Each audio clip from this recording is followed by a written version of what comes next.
Welcome back to For the Love of Men podcast. My name's Courtney, and I'm hosting with my dear friend Bree. Hi. And if you're new to our show, the intention here is to create healthy, polarized relationship dynamics by helping men and women learn how to honor each other's natural masculine and feminine energetic core.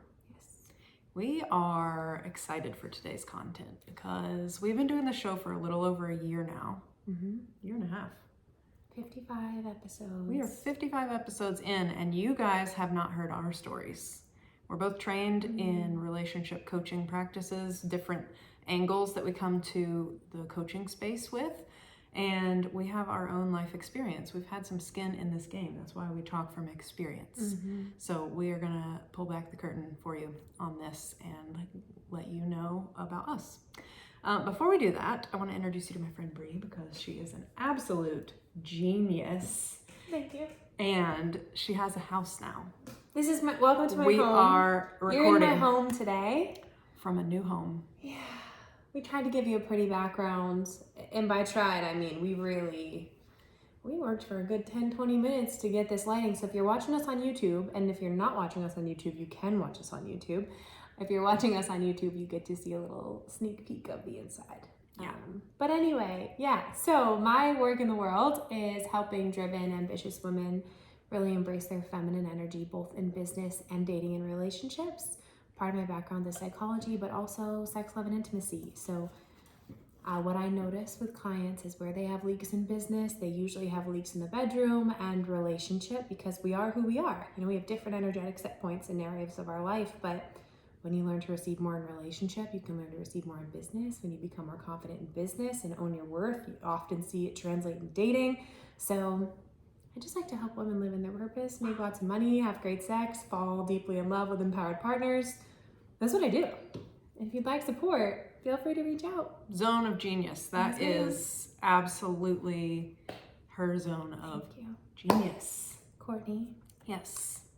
Tell our new people your magic in the world, which is, we have so much overlap, but so distinctly different expertise. Yeah.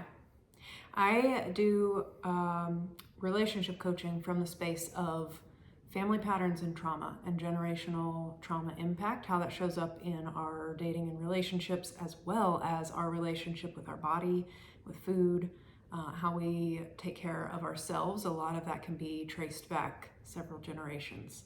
And once we clean that up, it just allows you to flourish and be the fullest version of yourself as you are currently. So that is my work in the world. I love bringing that insight and healing to the planet. So good. Thank you. We get to hear all about Courtney today. Courtney's going first. I texted her and I was like, so will you go first, please? I think you said, you can go first today. There was no choice.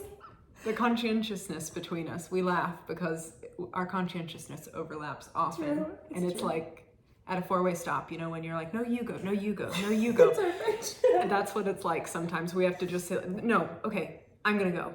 Courtney, I'd like you to go first is kind of what I was saying by, you know what, you can go first today. Yeah. So, I'm happy to. Excellent. I'm so excited. Me too. I'm so excited to hear. Me too. And get curious. So really, I think what would be so fun to hear about is obviously why you are the human that you are and what you've been through, but I would love if you would share, where do I want to start with you, Courtney Shand? I want to hear about, let's start here, your most impactful relationship lesson.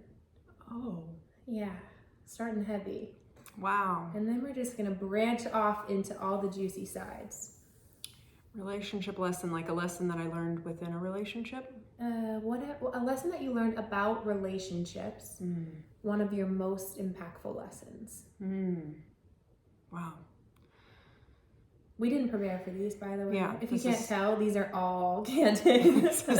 This is real time.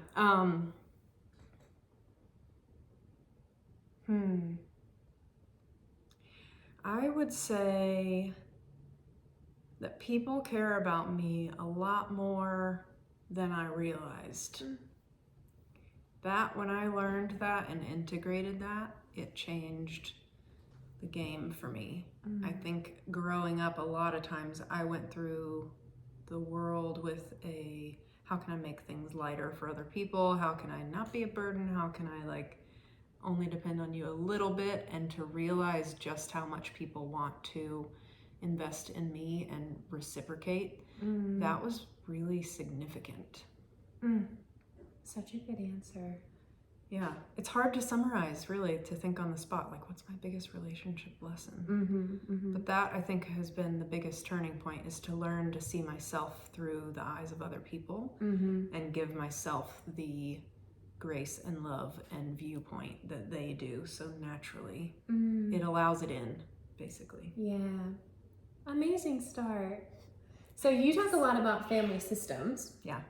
And how people become the way that they are through their family systems. What is it for you that you feel like maybe built you into that version of yourself who at first might have struggled to see your value and that people want to love you? Was there an experience or certain experiences that caused that? I think, so like my family growing up they're all very productive people. And said or unsaid, I interpreted that belonging to this family meant that you learn a lot. You know, you're the model citizen. In my mind, that was like, I'm here reporting for duty. And the backfire of that, my parents were both very good at teaching me things, how to be a successful adult. I had the privilege of growing up in a 2-parent household, and both parents were very active in me learning adulting skills. So by the time I left, I was like ready to go. That being said, the emotional side of that I think that I see with my clients gets looked over or is still underdeveloped a lot of times, is the internalized belief that what we do is what makes us us. And so it took a long time for me to connect the dots that they were teaching me these things because they loved me, and these are meant to be of service to me out in the world, not as a reflection of my value. So,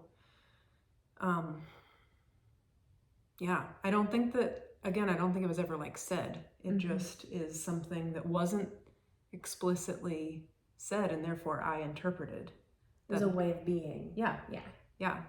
And so I think that is something that I see for a lot of clients too, that they really resonate with that there were some missed opportunities to clarify, and we just know more now that like kids actually need an explicit story, or else they will come up with their own. Like we just do. We are connection making machines. So when you were growing up, or let's say later adulthood, when was your point of getting into personal development work and examining these patterns?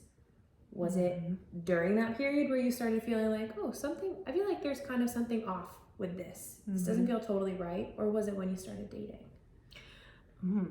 So in high school, I actually started reading books about relationships. And because my mom was doing some work, my dad was doing some of his work, and just the work in between the two of them, I ended up seeing a therapist in high school, and had a few books recommended just to start like laying some healthier groundwork before I went to college. So that's really where it started. And then when I got to college, I had moved out, and again, I was, highly functional in terms of Productivity. Output was there. It was the input that I was starting to notice. So probably around college, in high school, I was kind of looking back, a little bit depressed. Like I didn't have a ton of emotional range to work with. Had a pretty like small friend circle, and I was very much driven. That was my what I thought I was supposed to do. So probably when I got to college, I realized that there was this other piece that was kind of missing, and I still didn't put my finger on it until until I wanted to start dating. I wanted to get all these things cleared up. I wanted to have a job and a house and like stabilize, and then I would start dating. That was always my kind of like game plan. And that was when I started realizing like why is this harder for me than it seems to be for everyone else? Everyone else seemed to like intuitively know what to do. And objectively, I could see where drama was happening. And I was like, oh, that's, I'm not getting in that. Not realizing I was creating my own sense of drama by not engaging emotionally. I was very cerebral and very intellectual about everything. And so that was when I started realizing like, there's something else here. Yeah, it's so interesting how we can rely on that more practical, maybe even more masculine, like if I check all these boxes and accomplish all these things, I will feel safe, and then I'll be a valuable partner who can be chosen. And that's the whole feminine energy piece you and I always talk about, is the feelingness. Yeah. But it can be so confusing when you grow up in a really good home that looks really wonderful and lovely, and then you leave and you have this part that's like gnawing at you. Yeah, it was just an underdeveloped part of me that I didn't know how to develop and nurture. And actually what it was is there was a guy that I had a crush on, and tell us about him. What was his code name? Women have code names sometimes. I don't think he had it was a customer I had at Starbucks. Oh, huge crush on him. Starbucks customer. Yeah. All right, tell us about him. Anyways, he in my mind, I had this like fantasy. This was really vulnerable, actually. Okay. Well, you don't have to share what you don't want to share, of course. We'll keep his source anonymous. Anyways, I had several of these relationships where they were just, as a teacher later termed them, imaginary relationships.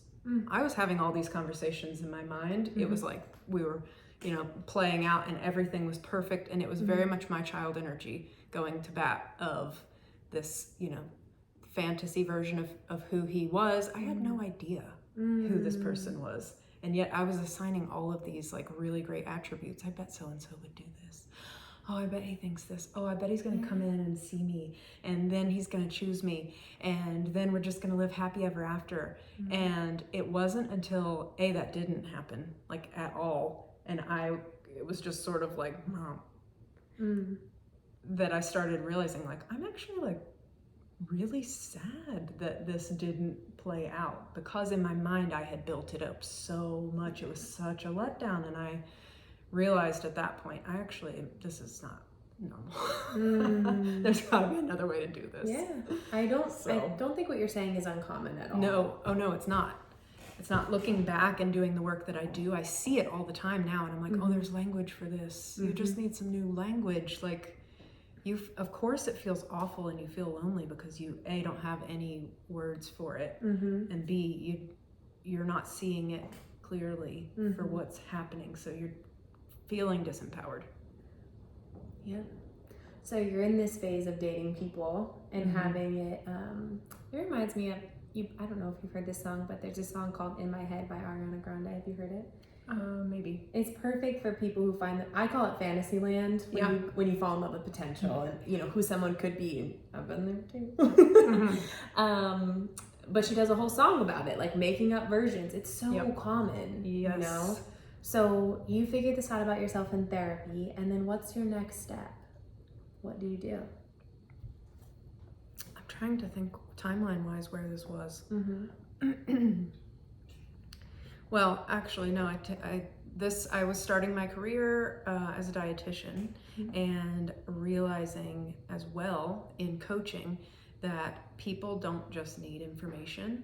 There was a real breakdown happening in my career. So like this whole time as I was in high school and college,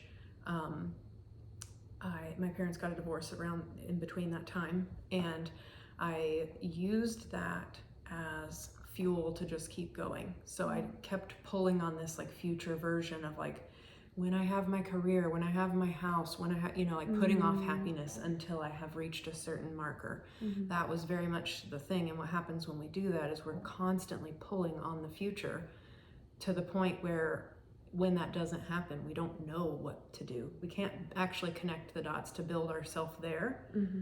We don't have that inner piece to move us in that direction. So it's that gets really wonky. So my career was starting to like feel really difficult, and I was just having a lot of anxiety and panic attacks and depression, really. Lots of mental health symptoms, and I was like, something is not right here. And it was all around that time. So that was when I got into trauma work. That was the first time that I realized that there's this whole other field of mental health support that specializes in trauma. And actually, my friends, when I moved to Nashville, I was in a really good group of friends. There were like 10 of us, and we just did everything together. It was so fun. And they actually pooled resources, and there was a conference, a storytelling conference, actually, like trauma story. Cool. And they're like, Court, we want you to go to this. And I was like, wow. And they said, the healthier you are, the healthier our friend group is. We want to support you in this way. And I was like blown away. So I went and did this story workshop out in Seattle.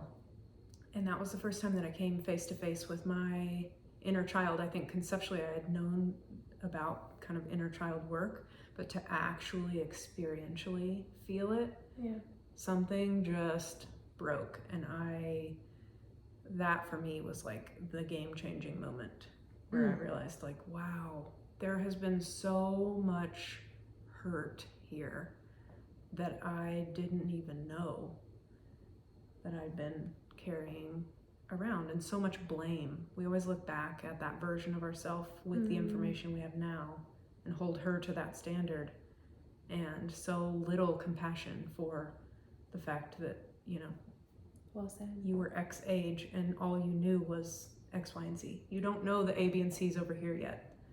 So that was significant. That was a really big turning point for me in my emoting. That's when I started to tap in and really do some therapeutic work. So I love hearing about this so much, and there's so many similarities, because I know when you and I talk in our friendship, and when I was going through my whole why am I the way that I am really intensely in therapy recently, you sharing parts of your story helped me believe myself. And I'm wondering if you would talk about what it's like to grow up in an environment that, you know, looks really beautiful and you have really productive, effective people, but there's something missing. I know for me, it was because I had so much privilege and so much given to me, which is still true. It was hard to acknowledge, and there was a gap. You know, and then you stay in this loop of like, why do I feel this way? What what happened? Can you talk about that experience? I feel like a lot of people go through that. It is its own. We are built emotionally from the inside out, and a lot of times we were put together from the outside in, and that we've like got all these external things supporting us, and yet if we aren't also building from the inside out, those external forces are going to be too great. They're going to collapse us inside, which is where I was. And they also will have to be moved at some point for us to keep expanding, which I'm building a whole program about. I'm really excited about. Stay tuned for that. But I think what you're asking is how to side with yourself when objectively things were great, and the dual reality of my parents were amazing. They love me, I have no doubt. And there were areas that were missed for me experientially that I needed that weren't there. And I don't hold that with blame. And I think that's the nuance, is the more that I have been able to have compassion for the miss, the less accountable I make them to be perfect. Not that I don't hold them accountable if it was intentional, but I don't hold them accountable to the perfection standard of like you being the perfect parent. I don't blame them, rather. Let me phrase that. I very much see my parents as human, and it is that gap where it's the same thing in dating, where like I need this and you're here. And this gap feels bad because it doesn't mean that you're a bad person. It's just not not enough for me. And it's not that you're not enough. It's just this is not enough for me. And that being a reality is really hard. So I guess to answer your question, maybe rephrase the question, make sure I'm answering it. But no, I think that you answered it really well. I think. I just had a thought that ran out of my brain. It's more. I love what you're saying about acknowledging their humanness and acknowledging the impact, maybe where the gaps are. Yes. Even though they did the best they could. I remember what the question is, was there any sort of process where at first you felt blamey and then, talk us through that. Because I don't think you were just like, you know what, I see that there are some gaps, but it's okay, you're human. There's some grief that happens when you see your parents are human. Yes. I think part of it is seeing yourself clearly. And then the next phase for me, seeing myself clearly in wow, people think I'm really great. There's a lot of love coming towards me for whatever reason. And in my mind, I didn't have anywhere for it to go. So it wasn't that I wasn't, showing up as a really great friend or a really great daughter or whatever, and that love was being reciprocated. It just had nowhere to plug in. And so I wasn't nourished by it. Same like cells, when they don't receive the information, it doesn't mean that it's not there. It's just not able to be nourishing for us. And the same thing is true with emotions.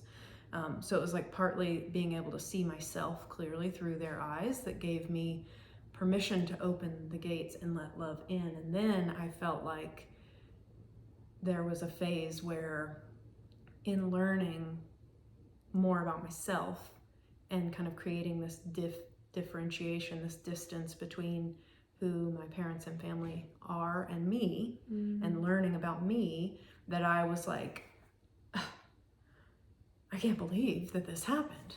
And feeling a lot of anger and a ton of grief and loneliness and things. That's where the gaps were. Those gaps are where we experience the discomfort that we really weren't set up to or at capacity to experience at that time.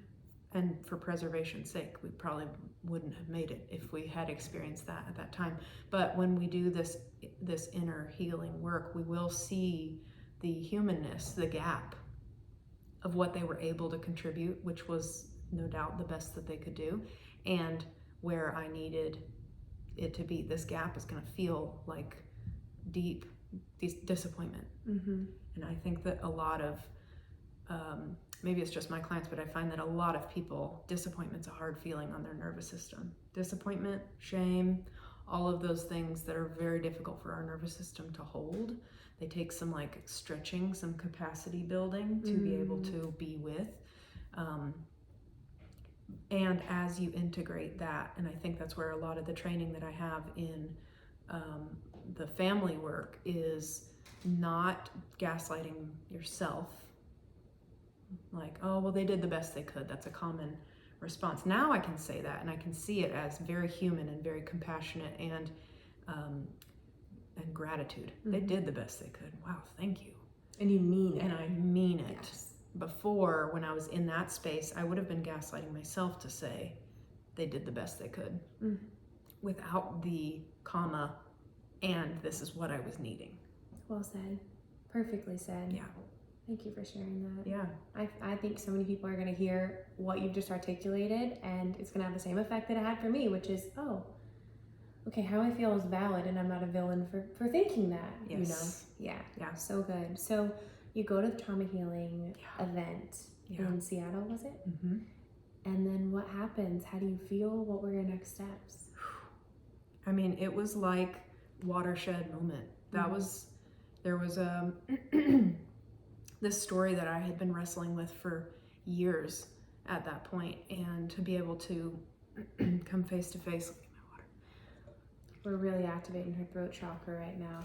You really are. I'm like, it's a lot to talk by yourself for. Yeah. We're used to back and forth. You know? Yeah. All right, go on. To be able to give that part of me permission, it was almost like a dam broke. All of the judgment that I was forcing back on her was just pushing this flow backwards, and it was running dry. By the time it got to 25-year-old me, it was dry because I kept pushing all of this current back. So to let that go, all of this energy, really this emotion, was just flowing through me now, and I was really learning how to I was really having to learn some lessons in boundaries. And I think that's where you can get really angry too with family, is the boundary violations. You do have to have your anger has to come back into your body and be charged, and it's easy and common to want to yes, and stand up for yourself in that way. And that I went through that phase too. And then you can temper it and start using it in a more nuanced capacity. But I was working with people in the coaching space as a wellness dietitian corporately, and talking with thousands of people, and I was starting to notice this pattern over and over again of people talking in language where now I have this trauma ear, and I'm like, that sounds a little deeper than just you can't stop eating Oreos at night. Or this sounds really interesting that you're having this issue when you're eating with your partner. And so that's when I started to use some language that I had learned in my books at this point and in the trauma space, bringing that into dietitian realm and just painting a metaphor for people. And it really registered for them. And I think a lot of what I love that I get to do now is give people words for what they're feeling. Right? Yes. Like, it's the most empowering. Yes. And you are so good at it. You're so good at it when people are trying to explain when I'm trying to explain how I feel, and you'd be like, oh, it's like da da da da. Probably an analogy that you've never heard before, but it's perfect. Yeah. I do love a good metaphor. Well, I've heard it said that metaphors are the language of the spirit, and I think that when you're talking about emotions, it's hard to unhook. Like, it is part of our spirit that is being it's abstract, infused, and you have to be able to have language for it. And if you are trying to come at it from a really intellectual space, your language is going to be lacking, and you're going to feel underexpressed and lonely as a result. So that's where I was noticing at work. My career started to take this turn, and I was noticing, wow, I need some skills in this, because this is overwhelming me. I had no boundaries of like how to let people share with me, and I was just carrying 10, 12 stories a day, and it was too much. And so I had been working with a therapist, and realized that I needed a little bit more than that. And that was when I started doing training in the emotional freedom technique, which is tapping acupressure points on your body. You can calm your nervous system down. That was what I studied. It talked about the energetic system with the chakras and the development psychologically, like that convergence, which was new information for me. And truthfully, I didn't know how I felt about it. It was very conflicting information, because I was raised in a very conservative Christian home, and I was like, this languaging is very strange to me. Now I understand how it all kind of like works together in our inner development. But I think because that part was so new, it was like putting pieces together of like, oh, this makes sense. Oh, this makes sense. Oh, this makes sense. So. You had so many tools now. Yeah. I was like pulling, tools out of my tool belt left and right. Yes. Yeah. So you're doing this healing work. Yeah. And then what's the impact on dating and relation? Were you continuing to date during this, or what was happening in that realm? What was the impact? Well, I finally worked my way through. This was with the imaginary relationship that I let go on for way, way longer than it needed to. I realized that therapist was like, I think you may be a little bit codependent. And I was like, what? Because in my mind, codependent people are the ones that are like, yes, oh, help me. Nothing I wrong with can't that. do anything. Yes, nothing wrong with that, because I've also flopped around on that side too. But Sorry. I was like, what do you mean? That's not possible. I have all my ducks in a row. I'm buying a house. Like, what? Right. I'm very capable and independent. Yeah. That around that time, that was when I started working on that. So then I get this whole other language of codependency, And I started doing some work in the recovery community, actually. I went to a few of the 12-step meetings, the adult children of alcoholics. Not, my parents weren't alcoholic, and dysfunctional families is the other part of that. And it was very cathartic for me to just hear other people's stories. And because I was so involved with story work, I was like, wow, it really is, hearing other people's stories gives you permission to tell your own story. And so that was a really healing time to operate within that lens. And that was when I started realizing, like, actually, I think I'm open to a relationship, and started thinking about dating. I had done enough of my healing work, and I was like, I feel like I'm pretty solid in who I am. I know who I am now. I can talk about my things.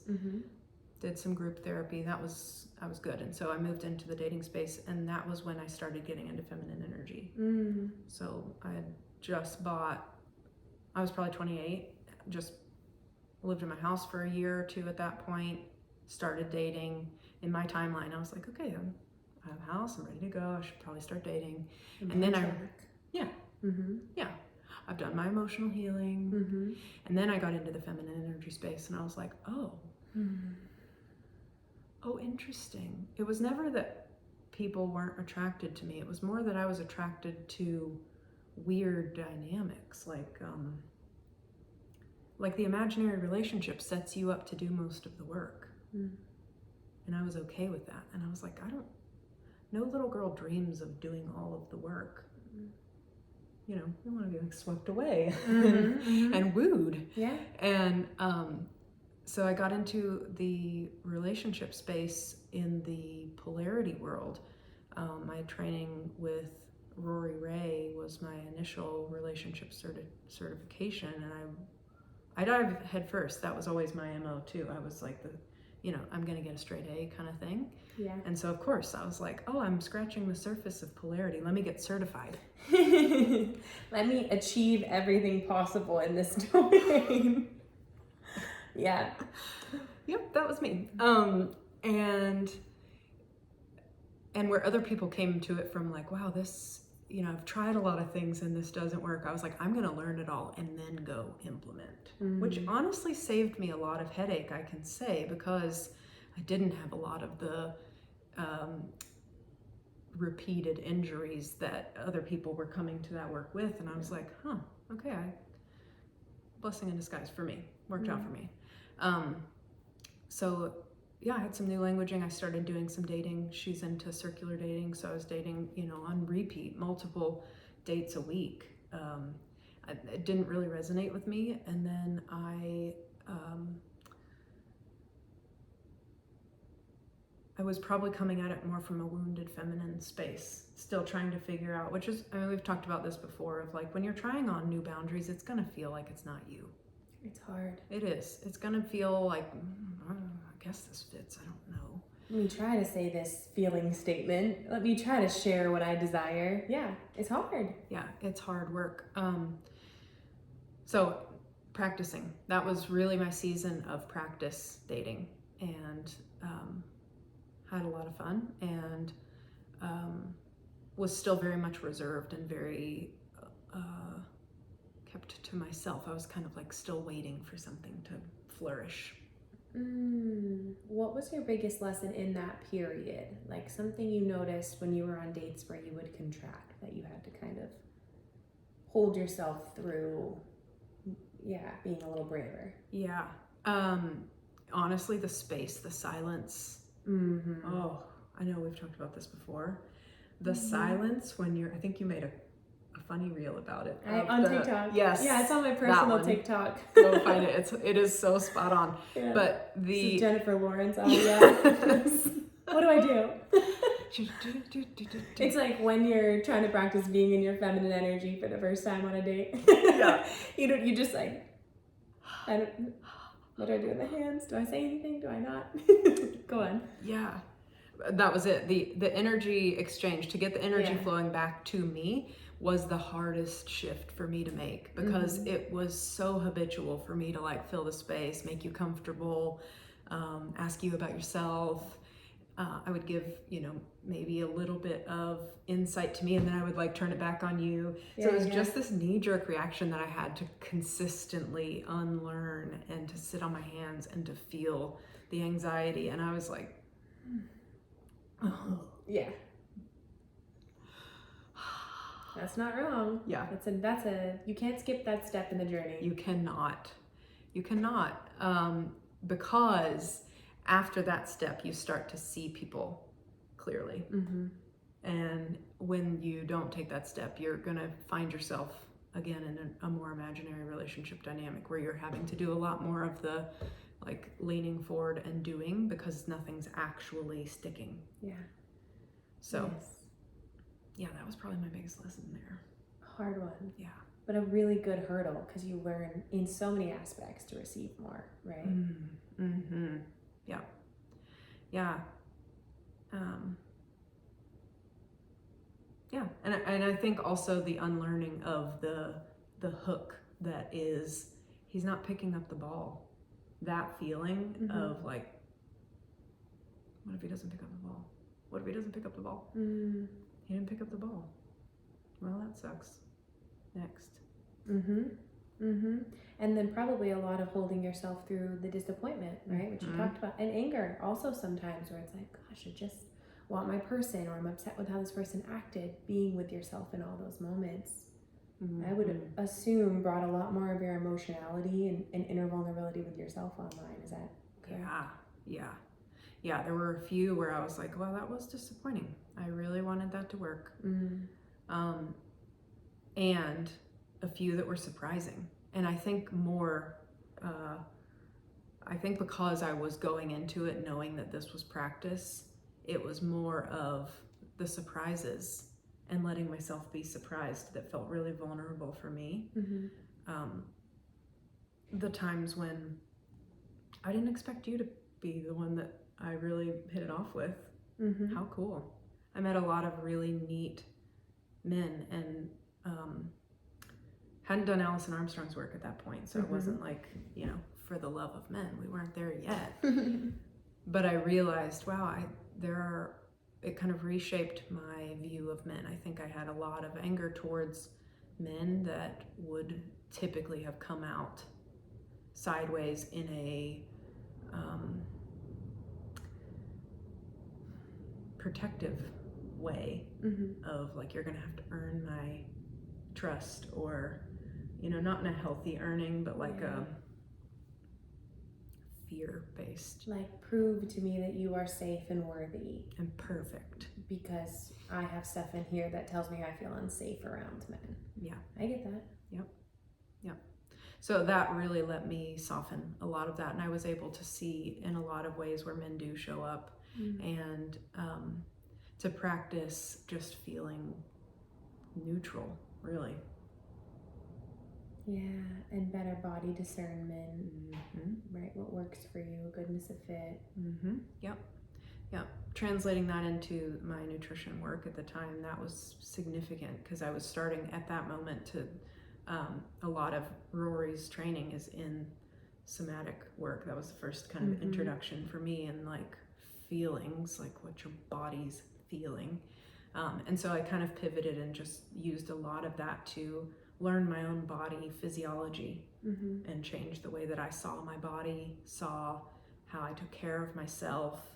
I was in that soft girl era that you always talk about. That was my like soft girl era of, I don't want to do hard workouts or hard diets. I want, I want for things to just be flowing, easy and flowy. And so I really gleaned a lot from that time period. We know there's no end to healing, right? We're always rising and learning more about ourselves, but I do think there comes a point when you start to feel pretty dang solid, You're like, I know I'm gonna have to, do more little things over time, but I feel really self-aware, competent in leading myself through healing. I feel good about, my feminine, masculine energy, how I show up. Were there any more kind of turning points for you or catalysts before that happened? Any other big hurdles that you had to navigate through before you felt like, Yeah, I feel like my crown belongs. Is on. Yeah. I feel like I got there after that phase. Like that practice phase was my learning. Yeah, there was a relationship that stuck for a little while, and it was a significant growth point for me. And the willingness to walk away when it wasn't what I needed was one of the hardest things. That was probably one of the other most challenging lessons, when it's like great and down the line we're gonna part ways. To break your own heart preemptively is, to talk about next level trusting yourself. Like, yeah, that was a tough one. How do you hold yourself through that? I'm sure people are listening thinking they've been through it, or they're in it and toying with, this person isn't it for me, but I don't know how to. I know I felt that before. I don't know how to. They're so great, but it's not it. Really complicated feelings.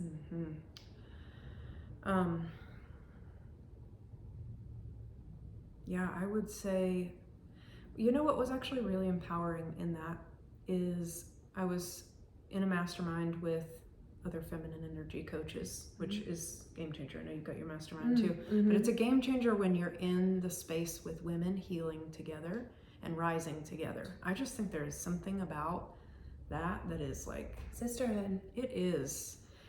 And I'm very fortunate that at that point I had healed a lot of my grudges towards going to women for support. That was like, just the independent woman does not go to anyone for support. It's not that yeah. You're almost like this little island, and looking back I'm like, oh, I could have done this sooner, but that's okay. But I remember talking it out with them and realizing that it's actually, you're always growing, and you get to keep every lesson that you have acquired from that person. And that was the shift for me that allowed my body, even talking about it now, softens my body. Like, I was in grief, and I was thinking about all the ways that I showed up stronger than I ever have, more truthful than I ever have, more open to love than I ever have. And as my heart is breaking, simultaneously I was like, wow, all these lessons come with me. Yeah. They're not, I don't have to grieve them going away. I get to, this experience is coming to an end because I've acquired all of these lessons. Well said. Yeah, that was a huge turning point for me, and I will forever have a gratitude in my heart for that experience. I would never unwrite that one. So well said. Yeah. And those people leave with all the impact that you made on them too. We get asked that all the time on the shows.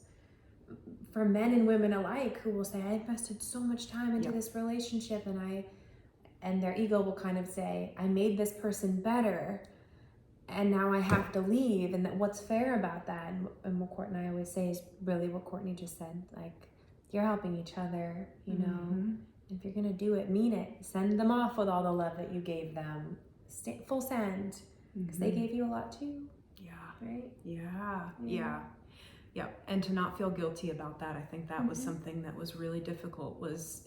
You want to stand in your worth, you have to also receive the lessons that they gave you. Yeah.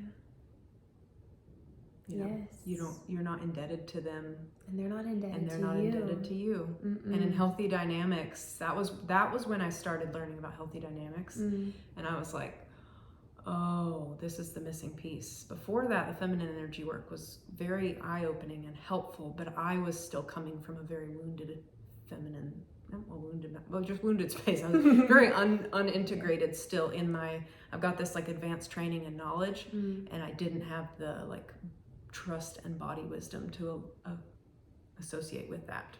Which makes sense given how you shared you grew up, right? It was a lot of logical, practical, up here, stay out of this. Yeah. Yes. Yeah. So to be able to receive the gifts and the impact that had, and to trust, that was two different pieces of self-worth that I needed to plug into, was that AI impacted that person in a way that they're for the better. You know, we always grieve these like losses of like, who knows what's going to happen? What if that was my person? And I had to get to the point where I was like, you know what, if that was my person, they would be circling back at a different time. And when I got to that point of trust, I was like, I'm actually going to be okay regardless. And that was a huge, huge turning point for me, in addition to all the things that I received that I would have otherwise, again, felt guilty about receiving. And to say, this is the gift that person gave me, and to see it as a gift. Kept it very clean. I love it. Yeah. So when you left that relationship in service to knowing your self-worth, what you wanted and deserved, what was dating like for you after that?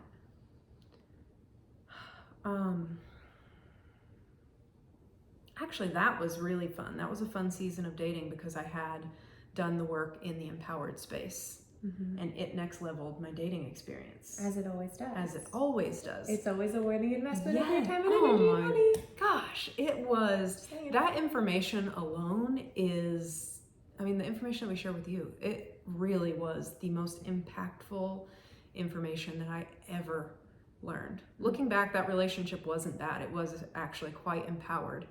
And when I started dating again with the knowledge of what empowered looked like, I felt empowered. I realized, oh wait, all this stuff where I was like, you know, investing and creating these imaginary relationships, I felt like, how do I feel around them? I started being with people who objectively, I was like, wow, I'm very attracted to them. And my nervous system is squirreling. So that's another little lesson that you can't skip. Yeah. There is such my middle school boy voice here. It's such an important lesson. There is such a thing as overwhelming sexual chemistry. Where I was like, I feel I am out of control of my body right now. And sometimes it's playing on the wounded parts. Because if I could dovetail into sex, love, and intimacy for a moment. Yes. Always, our core desires in sex come from a place of childhood wounding on what we crave. If you love this, by the way, come into the pleasure program. Shameless plug. This is you absolutely can get it on your zone of self-study. genius. Yeah, so you can learn this. And so we're often attracted to people who meet those wounds in us that didn't get love. And they play out in sex all the time with the desires people have. And there's an explanation for every avenue of it, from fetishes to feelings that you want to feel. They all come from your experiences in life. So, but that kind of intense chemistry can sometimes be, I'm making this up, let's say that, you know, you were never popular in high school, and then you meet a guy who's like the popular cool guy in adulthood, and that speaks to your inner high schooler girl who wants to feel cool. That can feel like, and for him, he might have never felt good enough with his parents, and now he's dating, let's say you're a straight A student, right? And you're that kind of person. He's going, oh my God, this valedictorian type really likes me. And so it can all come from wounding. I digress, but no, it's very true. Yes, that is part of why the chemistry can feel so intense. Yeah, that was my season of learning that. And when we talk about discerning with your body, what different energies feel like, that season of my life was that. And I have no regrets from that either, because I had all this new knowledge and showing up, feeling for myself like how I was showing up, and also how they were showing up, and being able to see like, we're not on the same track here. Yeah. That was profound. Fortunately, I was in mentorship at that time, which, man, I can only imagine I probably would have just been overwhelmed, truthfully. Yeah. It was so great to have like a group of women that I can like debrief with, and also someone that has gone before and has done this work. Just to validate, like, yeah, that's normal. Like the amount of permission that I got during that season of my life was significant. And that is where, when we talk about the empowered feminine, that was my like permission slip to see things from a different vantage point that I needed. So good. Yeah. So then I started working based on how my nervous system feels around these people. And that was my like yes-no compass of, do I want to go on another date? No, I actually feel really nervous around you. this was fun. And that's enough information. That's all I needed. Thank you. Yeah. So some that I would have objectively on paper and or, in person, I would have been like, I am really attracted to you. It was just too activating, and we didn't get anywhere. And I was like, how interesting. How do you choose now? Do you want to talk about your current partner? That's fine. She says, that's fine. In meeting him, so you go through this period where you're learning experiential wisdom and body wisdom. And then you meet him, and what was your body saying? What were the green flags in you to go, no, this is a good fit. This comes from a grounded, empowered place. I think when I first met him, I had a couple other dates that week. And so, not that I was pretty discerning just on the app that I was using at the time, what I was looking for in terms of how I wanted to feel. And so, when I met him on our date, I felt calm and like there was an old familiarity, not in a comfortable, like I would feel with a friend, not a I've met you before, this is not gonna go well feeling. I'd had a few of those too, and I was like, no, that's not what I'm looking for. But I think with him, I felt calm. I felt his energy being very consistent, and that kept me feeling calm. And I think that's the difference. A lot of times on the first date, you'll feel calm, and the second date, if their energy isn't consistently coming towards you, it will start that wobble, and then you're like, yeah. And that was the cue for me. I was like looking for consistency with him. For the first 2 or 3 months, I was like just letting him be consistent and just watching. I would show up and be very open and really having the backing of myself, where I was like, I want to see what's going on here. Like my mentor at the time, Leah Lakewise, says, show me who you are. Like, what are we working with here? Yes. And I remember one day driving in the car with him, and I was like, you're an empowered man. Wow, that's what this is. Huh. Okay. So, yeah. So great. Yeah, the rest is history. Well, the future. And the future. That's so great. Yeah. What are you currently working through right now in relationship? What are you trying to learn? What's your growing edge? Oh, good question. At this point dating was fun and easy. And I think that was the tell as well. It's like the dating part was super easy. Yeah. Nothing was it should be. Yeah. I felt really great about myself 90% of the time. Yeah. And as the intimacy deepened, it was kind of like stair steps. And every time I would be nearing the edge of the step, ready to deepen it, it was like, oh, scary. Can I do this? Yeah. And since then, that has been, I would say that was probably the next growing phase for me, was expanding my capacity for intimacy and the give and take piece. And right now I feel like it is continuing to embody my own boundaries. That was, I think part of holding a little bit more of the intimacy piece is being able to bring my rules, my code of conduct in and integrate them, not let them be just rules, but let it be based on my feelings. That's going to determine my next move, and trusting myself. And I'm still in that process of not making myself wrong as I'm learning new things about myself in a new dynamic, because we're always meeting the new version of our partner and ourselves at the same time. And to balance that, I think, has been really powerful to not make myself wrong, but to keep asking, what is this telling me that I need? And can I bring that to him still? So well said. Yeah. And he's so lucky to have you. Thank you. Thank you. I'm sure he's done his work too. He's a good one. to be available for Mm-hmm. someone like you and to hold the relationship that the two of you are building. Yeah. Yeah. And I think another green flag that I do notice is the more often that I bring things to him, the easier it is to bring things.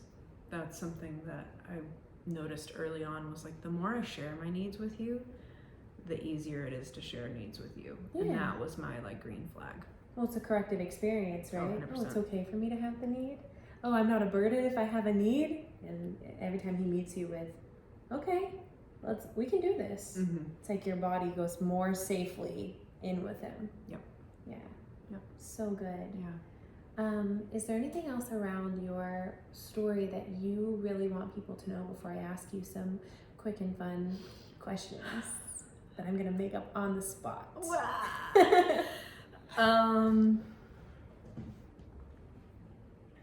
I would say, I feel like for me, just how it's influenced my work as a practitioner, the plugging back into the family line has been huge. In the process, my grandparents, 3 out of 4 of them passed within the last 2 years.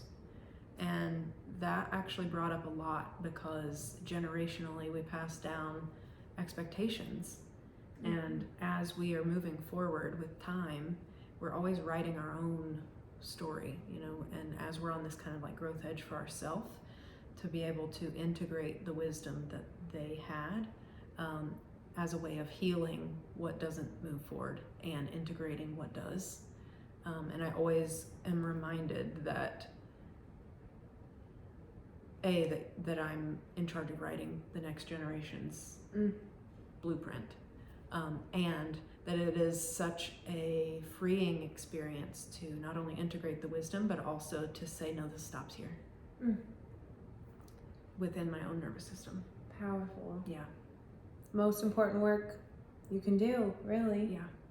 Yeah. Mm-hmm. So I think that shapes my lens a lot, and even just in relationship, being able to talk about it in that context, I think is huge. Agreed. So good. Yeah. Are you ready for your 5? Yes. Fast 5, fast 10, who knows? But I want to ask my friend. Oh boy. That was a little rhyme. Didn't even mean to. Obviously, I want to know, what is your biggest turn on? Oh. I mean, you did befriend Sex, Love, and Intimacy coach, so. I was asking what were you for. expecting? Yeah. Wow. I would say, honestly, when we're able to share the things that we're learning and like dreaming of, that for me is really a huge turn on. Connective. Yes, very connective for me. And I do love a man with a plan. So I knew a plan was there.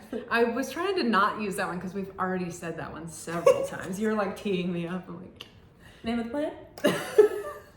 sports reference number 7. Oh, Yeah, great that's answer. it. Yeah. Okay, so biggest turn off.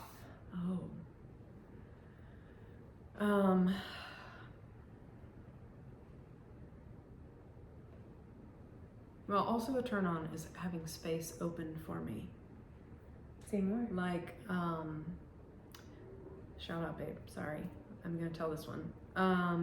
Like, I was sharing something that had come up for me, and instead of getting defensive, he said, I can see how you would think that way.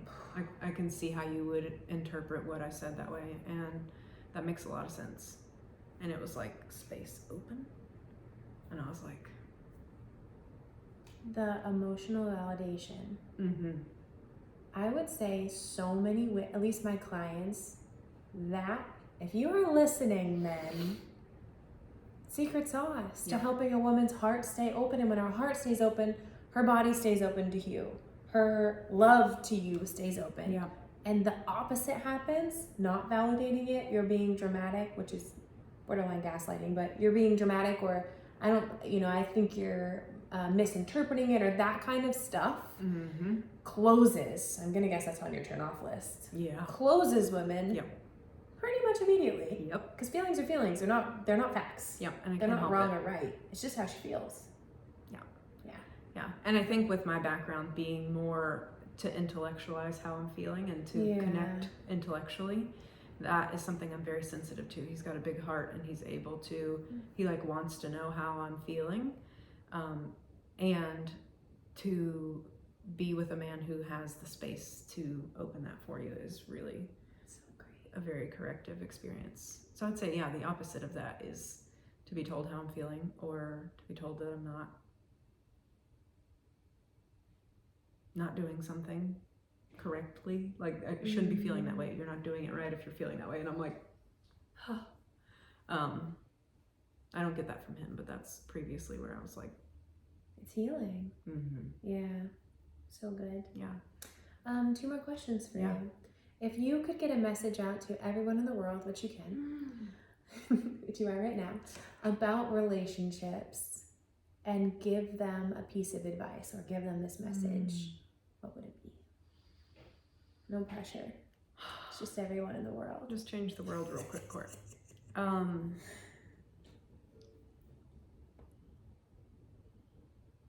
Honestly, I would say everything is a skill. That has been one of the most empowering worldviews for me because skills can be learned. You're not good or bad at relationships. You need different skills or new skills. And that, to me, keeps me from judging myself or shutting myself down and keeps me in that growth space. And to me, you're always going to be learning about yourself and your partner. Like I said, simultaneously and together, and this overlap of you two. And when I think about where the breakdown happens, when there is breakdown or there's friction or conflict or whatever, that's just part of, relationships aren't convenient, as my friend Brio says. My therapist taught me that. Yeah, when you're in an inconvenient moment, the odds are good that it's an opportunity for skills to be sharpened and developed. And when I see it that way, it keeps it out of catastrophe and panic and keeps my EM brain online of like, we're looking for a solution here. Yeah. We can figure this out. Yes. And I can ground myself and say like, I am open for there to be a solution to this. And I know, and I think the more that I get, the older I get, the more that I do this work on myself, the more solid I am in trusting that I'm going to be okay. I think that is something that I would want for every man and woman to experience, is the feeling of like, I'm going to be okay regardless of how this turns out. So good. Yeah. And to me, learning skills is the way that you get there. Yes. I actually have 2 more questions. Okay. Well, she says, okay, ask me. You're doing so good not interjecting with questions. What is your favorite snack or meal? You can only give 2. Oh, man. Well, hands down, nachos. I am a nacho Yes, you love nachos. snob. You love nachos. Connoisseur. Okay. I could eat nachos at any meal. I love nachos. Yeah. The spicier, the better. I'm here for it. Favorite snack? You want me to guess Yeah. or you got it? I know what it is. You know what it is. They don't know what it is. It's apples and cheese. I love apples and cheese. I didn't know that it was a weird thing until I don't think it's weird. my boyfriend was like, I've never had this before, but it's so good. I've also never had it before until I met you. But I don't think it's weird. I think I it's don't think just it's weird uncommon. Yeah, I love it. Particularly green apples and cheddar cheese. Yeah, any kind of Any, she says. any kind of apple. Any kind of apple and any kind of cheese. They all pair together so well. That's what we do when we do pairings. It's not like wine and chocolate. It's what apples and what cheese go together. But really. I'm making a joke, but we would do that. Yeah, Courtney my would do that. dietitian brain is like, I'm talking about my list of turn-ons. Find a new food for me to try, and I am there. Yes, you are so explorative with food. Last question, and then I want you to tell people where they can find you and how they can work with you. Is there other than our podcast, obviously, is there a resource or a book or a group or something that you would recommend for people to get started with? What is something you really loved? I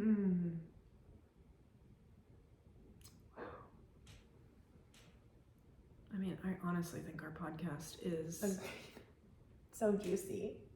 And not just because it's ours, but like I listened to it and I was like, I would listen to this if it wasn't mine. We gave away an enormous amount of free value that we resources. Paid to learn. Yeah. Ton of resources. I feel like some of the most impactful work has been body-based, like how the body keeps the score. Or The Body Keeps the Score is a really phenomenal book. Agreed. I have also done a lot of work around family trauma. I think that has been really significant. And honestly, I always have to shout out to my mentor, Leah Lake, because she's genius at her.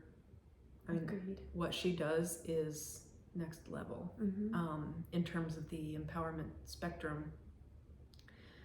And yeah, I am honored to have been mentored by her, and I do find that her work still challenges me at my edge of like, oh, integrate that more. Cool. Yes, absolutely. Yeah. Leah also brought us together. Right. That's how Courtney and I met, was in one of her courses. Yeah. Yep. Tell the people about your work. Yes. And how they can find you. Oh, perfect. You can always go to my website, CourtneyShand.com, or follow me on Instagram. All my platforms are Courtney_Shand. YouTube, Instagram, TikTok, Facebook, find me wherever. And then my website is CourtneyShand.com. I'm really excited for the content that's coming up. My current content right now, I've got nutrition programs that help women with really building the supportive structures that they need for life to feel easier in their feminine energy, so that they can learn how to honor this female form that we get to walk around in. I love doing that work and healing the ways that we have seen our body and have been taught about our body. And I really love doing the relationship piece where we can activate that masculine energy for both men and women. I've got a counterpart program, and even playing with the idea, shout out to one of my clients, for this idea of doing them for couples, so that you can both do the same track together at the same time. But I'm very, very excited about my new stuff, which is going to be more about the empowered feminine with boundaries, how to set boundaries, how to embody those boundaries, how to express them in a way that does feel congruent for you and not like, forceful, because I've been there, I've done all of that. But as a way of honoring what you need so that your body can stay soft and your heart can stay open. That is one of the most empowering things that I have learned, and I'm still always learning, and that is probably what I'm most excited about. It's the stretchiest for me, and I am ready for it. I love it. Yeah. And you work with men as well. Yes, I work with men too. Yeah. Yeah. I just want to make sure the men know that they can reach out to Courtney. Yeah, I love working with men. My program Rooted is for men. The Arise is the content for women. And I get really good feedback from my male clients that it makes sense to them. So good. Yeah. Thank you for opening your heart and sharing your story. Thank you for facilitating. I feel so lucky to be your friend every day of my life. I'm like, oh, I have the best friend in the world. She's so great.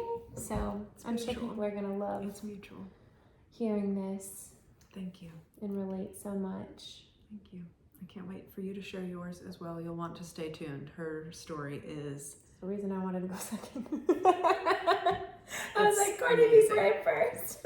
It's amazing, and I can't wait to introduce you to her. Oh, all right, you guys. Well, if you love this, share it with someone that you think would find it helpful. That helps us more than you know. The YouTube, the podcast. Check us out on TikTok for the Love of Men podcast if you don't already. And subscribe to our email list, where you will get a free monthly challenge. We truly make custom videos that go along with this podcast. We need to say this in the beginning of our show. Yeah. What the heck? Yeah. We give you a challenge every month. So if you want to join that, then you'll get a monthly email from us. We challenge you in ways of being